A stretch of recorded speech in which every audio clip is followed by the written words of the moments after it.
खूप दिवसांनी आज घराच्या बाहेर पडलोय। निकेश म्हणतोय चल आज बाईकवर एक कुठून तरी आपण राऊंड मारून येऊयात। तर आलोय आम्ही पनवेलमध्ये आणि पहिल्या बाईकमध्ये पेट्रोल टाकून घेतलं आणि निकेश बघा लाईन लागले तर बाईकवर गप्प बसलेला आहे। आणि गेलो मच्छी मार्केटमध्ये तर इथे चिंबोरीच दिसली आम्हाला पहिलीच। तर चिंबोरी आम्हाला घ्यायची नव्हती कारण की आम्हाला आजच्यापुरतीच मच्छी पाहिजे होती, उद्या आमचा उपवास होता।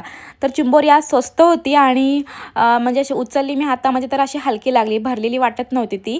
तर मच्छी मार्केटमध्ये गेलो तर भरपूर सारी मच्छी होती। तर बोंबीळ पाहिजे होते आम्हाला, पण ते लाल कलरचे बोंबीळ होते आणि बिलकुल फ्रेश वाटत नव्हते, त्याच्यामुळे आम्ही काही मच्छी घेतलीच नाही। मग येता वेळेस लिंब घेतले आम्ही इथे आणि खाऊ संपलेला आमचा फरसाण, खारी बटर वगैरे काय काय।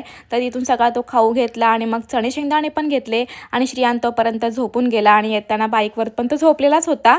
आणि मग घरी येऊन तो काकीकडे गेला गाई गाई करत, मग इथे मस्ती करत बसलाय तो। मग त्याच्यासाठी इथे मी ऑरेंज ज्यूस बनवलेला आहे आणि तो त्याने प्यायला आणि मग रात्रीच्या जेवणाला लागले। आज जेवायला पण मी सिंपल बनवलेलं होतं, सुक्या बोंबीलची ग्रेव्ही आणि भात। मस्त तिघांनी जेवण केलं, आमचं तिघांचं जेवण झालं आणि मग श्रियांसोबत आम्ही खेळत बसलो इथे। तर श्रियांचे बघा मस्ती काय चालू आहे, तो म्हणते आपण क्रिकेट खेळूयात आणि इथे सिक्सर चौका डॅडाची आणि त्याची मस्ती चालू आहे। आणि दिवसाचा शेवट असा की श्रियांचा सगळा अभ्यास आणि त्याची खेळणी सगळं भरून ठेवायचं। चला बाय एव्हरीवन।